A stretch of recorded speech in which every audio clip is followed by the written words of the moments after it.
Hello, my name is Nicole, and I want to welcome you to my YouTube channel. And thank you for being here, the Needs Languages. Today, I want to talk about a football person. That tells you I really don't watch a lot of sports. But before I do that, I want to tell you that this is about communication, how we communicate our personalities. This is not about it's not about diagnosing people. It's about how to have skillful communication within our personalities. So let's get started. Before that, I am not a clinical psychologist. I hope that you subscribe to the channel below. I do have my degree in psychology. This model is based on Hippocrates, meaning nonviolent communication. And if you leave comments, I will do my best to respond below. So this person's name is Matt, and I'm going to spell his last name because I don't want to butcher it. Araiza. He was a punter, and he was playing football. A real promising real promising man. And I was watching an interview with him, and heard a lot of comments about him. What we assessed was that he spoke a lot of important and right language. Now, the reason I'm bringing him up is he was in the news recently because there was an incident that happened and he lost his contract with the Buffalo Bills. He came out of San Diego. Now, he had lost his contract because he's involved in a gang rape situation. So before I go any further, I'm going to let you know that if you have any triggers, please do self-care situations. And please take care of yourself. So as I'm going to talk about this, I'm going to share a couple of things with you. First of all, studies show that most women, and I've been in conflict resolution meetings and been heavily involved in a lot of all sorts of activist type things. Most people that report rape, studies show are not going to make false reports, especially those kinds of reports. That is the crime that most people are not going to make false reports about. Number one. So we have to be careful not to victim shame. Now, that is one of the biggest things we've got to be very, very careful of. So one of the issues that happened is there's a lot of speculation going on. There were three men involved, but we're going to focus on how he communicates here and talk about that it had to have been very challenging for this young woman to come forward, and they've kept her identity. She was 17. And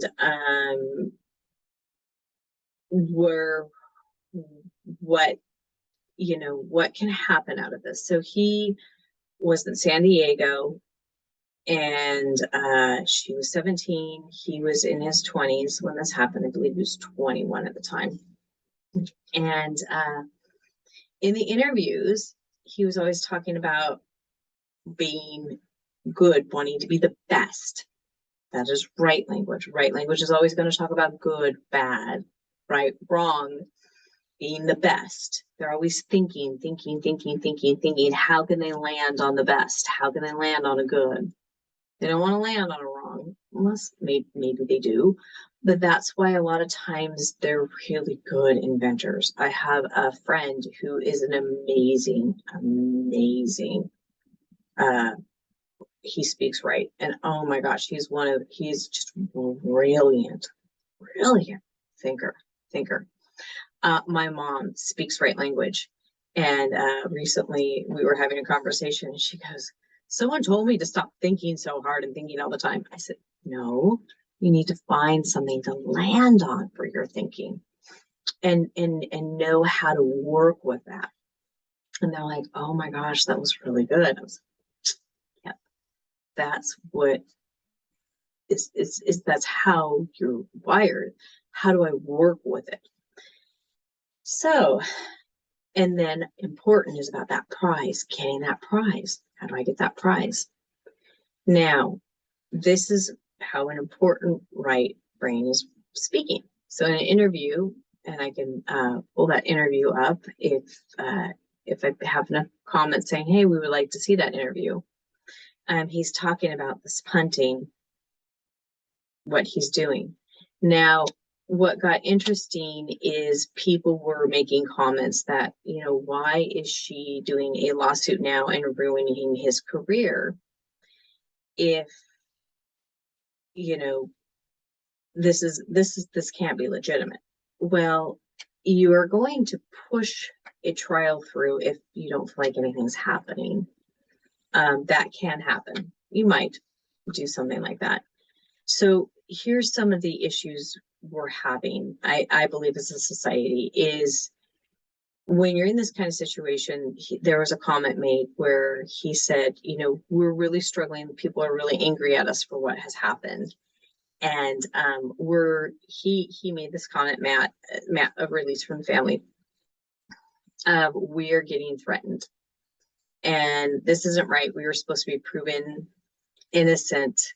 We're innocent till proven guilty. And if she wasn't trying to destroy me and come after money, there wouldn't be a civil lawsuit. And we have got to be careful in our society because it becomes this victim, rescuer, predator triangle. And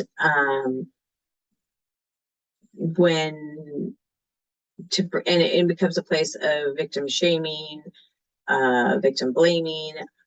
I'm now the victim. No, you're not. I'm the victim. And what can happen in this situation is what is going to happen? You know, Matt has some choices to make in this situation. He's speaking important right. So he has now not been on with there were some things not disclosed to the team that he was on. He lost his contract and he is a free agent, but who's going to take him? Because he's now sent a text. There was a text saying, go get tested for an STD to the girl. There's an admission of sex. And there's some choices. So one thing with right language is because there's an either or, and you're thinking, is if you can't, is there going, what choices does he have in this situation? And since our society basically also says either you're right or you're wrong in this situation, what choices does he have? And how can healing come? And I think that's where, because I don't speak right, and you know, for some people, they're like, oh my gosh, he raped that girl. Or other people are going to say, oh my gosh, she ruined his career. I think that what needs to come is healing to both parties, because a choice was made and both parties have now been really destroyed, really hurt.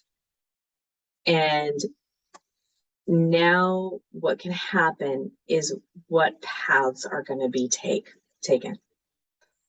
And as a right person, he is the language that is being spoken is, so now the prize of being on this major football team, and he was good, oh my gosh, he's still good, has now been taken. Now by the world, Matt is being seen as wrong. The whole world sees him as, or majority of the world, or a lot of people are seeing him as wrong. He's wrong for what he's did. He's wrong, he's wrong, he's wrong. He's hearing that. He's hearing that. He's thinking that. Now, he's thinking that instead of what he did was wrong. Because it's being shown he's not keeping his contract with the Bills. He's not. If they thought he did something right, he'd still have his contract. They made a contract with him because they thought he was a good star. He did something right there. That was his prize. So if he was seen as right, people wouldn't be like chastising him and threatening him, and he would. So he's now saying, I'm wrong, I'm wrong, I'm wrong, I'm wrong, I'm wrong, I'm wrong, versus seeing this action is wrong. And he can't, the language then says it's not about cost. The prize is gone. I'm wrong. The prize is gone. She took my prize. She's wrong for taking my prize because I can't be wrong. She's wrong for taking my prize. How dare her take my prize from me? So he has a couple of choices. And this is why I'm talking as a language. I am not saying she's wrong. I'm not saying he's right. I'm not saying any of that because I don't speak that. I'm talking about it from a language processing. I'm breaking this down for people from an important right perspective. So this is how we would process it as an important right. So there's a choice. It can say, okay, I can go for another prize and I can find a right prize that fits me and remove myself from this situation. He can go, she's wrong for taking my prize. How dare her? And I'm breaking it down from his language perspective. He could go, I made a wrong choice in this situation and really hurt somebody. And I took her prize from her. And that was wrong. I really, really destroyed someone's life. And that was wrong. And how can I make that right? I can't. I really can't. How can I make something good happen for her?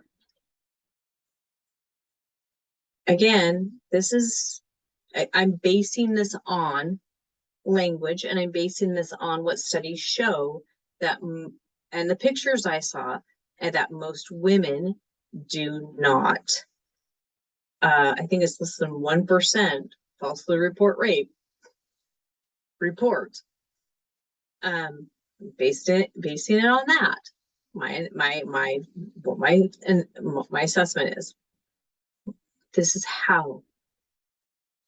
And this is also how to pull ourselves out of the victim predator rescuer triangle. The victim predator rescue triangle is when you're in there, you have to be one of them.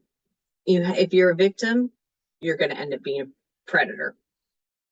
And this is like if you don't pull yourself out of it and heal.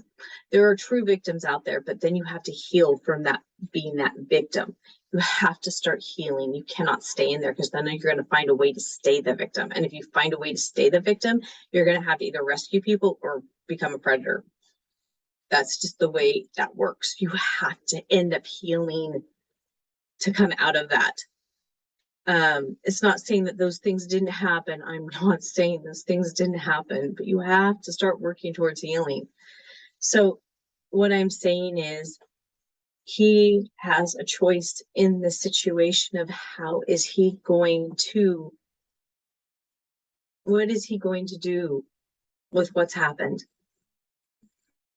In his language, in the way he communicates, in the way he processes that? Is he going to stay in this wronged me? So I need to stay right. And I am going to find a way to find a prize. And that's the way it works. That's the way he's going to be communicating. And how can our society support him so that he doesn't do something like this again? And you may go, oh my gosh, he doesn't deserve any support because he did this. How could you even say that as a woman, Nicole? And I'm saying, how could I not say it as a woman? Because I don't want him to do that to another woman.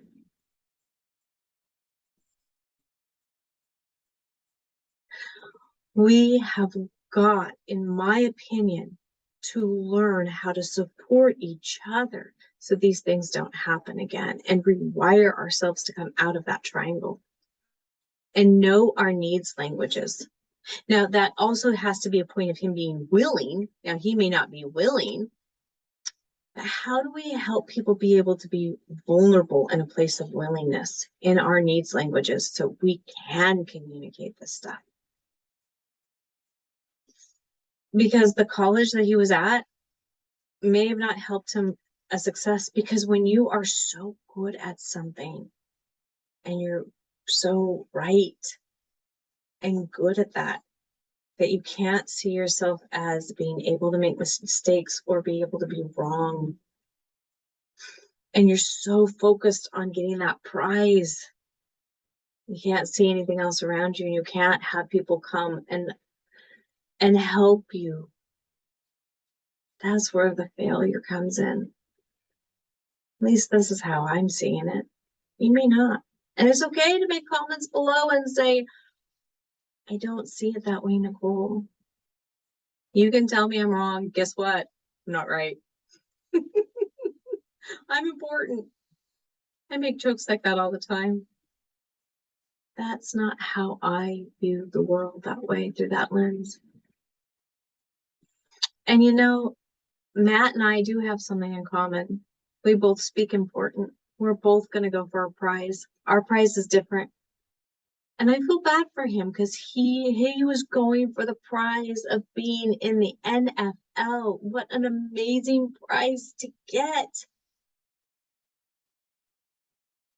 However, in 1 second, he got distracted from his main goal, his main prize, and said, I want a different prize that will cost me. Because he didn't have cost versus benefit, and he didn't have people around him to make sure that he didn't let things get himself off the track.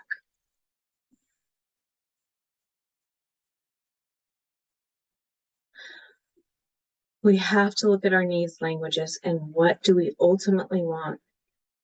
I talked about something in another video, my Jeffrey Dahmer video, all ones, about our thoughts. Taking our thoughts captive to what we want. Your thoughts become your words. Your words become your actions. Your actions become your habits. Your habits become your destiny. What were his thoughts? What were his words? What were his actions? What became his habit? What became his destiny? Now he can change that. It's going to be harder because of what he did with those 2 other guys, or most likely did with those 2 other guys. It's going to be harder. However, he still has an opportunity if he wants it. So I wanted to bring this up because it's football season, and just really kind of have you kind of think about that. You know, And as parents, I have this book in the background. As parents, what could we be thinking for our kids? How can we be interacting with that with our kids? And, you know, look at the interviews with him. He speaks a lot of right, important, going for the prize, good, bad. Start thinking about what you're speaking. So, on that note, I hope I gave you some food for thought. I hope to see you next time.